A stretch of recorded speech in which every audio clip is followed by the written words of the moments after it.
relatively frequent trips to hospitals and other health centers for blood sugar checkups and other physical inspections, as well as insulin shots, have noted that with the presence of the COVID-19 pandemic, they have to be particularly careful to respect preventive measures because catching the virus with the already pre-existing condition could mean a certain death sentence.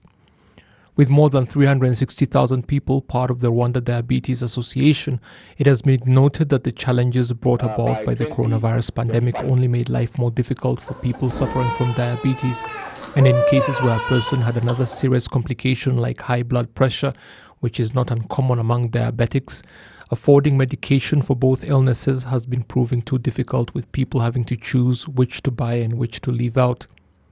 During the virtual World Health Summit on Monday, Dr. Daniel Ngamije, Rwanda's Minister of Health, told participants that early detection of non-communicable diseases is being given a priority in the country. We are facing a problem of late detection of NCDs.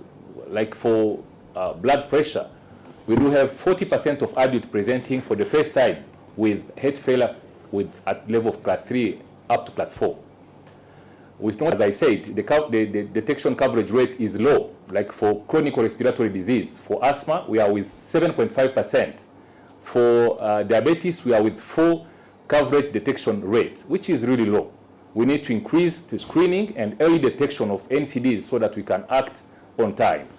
The Minister of Health also stated that only 1.7% of the more than $221 million that goes towards efforts to fight diseases is used on non-communicable ones, and that more funds are to be allocated towards these types of diseases. Over the next 5 years, up to 4.8 million Rwandans are to be followed up on directly with different health sector initiatives, helping the country reduce the deaths caused by non-communicable diseases by as much as 25%. The country is also looking to fulfill its SDGs concerning these types of diseases. Dr. Daniel Ngamije also spoke on Rwanda's continued fight against COVID-19. Recently, we noted that with COVID-19, NCDs are really a big problem by fragilizing people who are affected by COVID-19. We noted that 90% of 34 cases of death were with comorbidities made by NCDs. And if we got 34 cases of death, we can say that it's because early access to health facilities was, with early detection, facilitated the early treatment of people affected with COVID-19, and it kept our case fatality rate at 0.7%.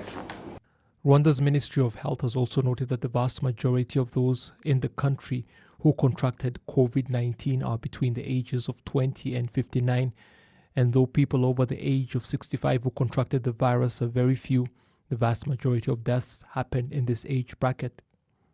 In general, non-communicable diseases account for 44% of deaths in Rwanda, while 59% can be attributed to such diseases as well as injury.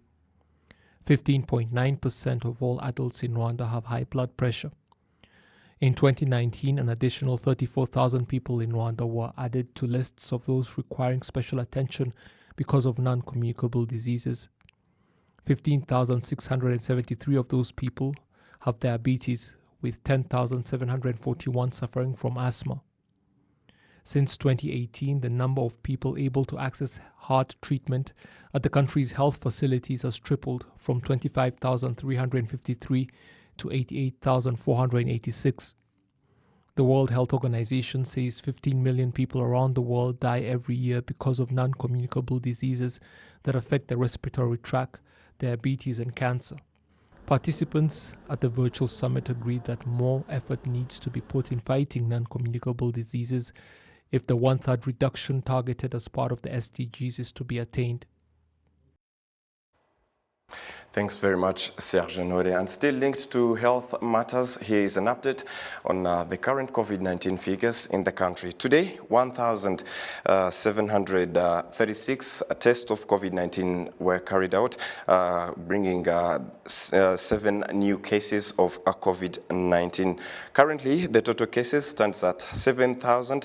573. The total tests of COVID-19 stands at 548,936 total tests of COVID-19.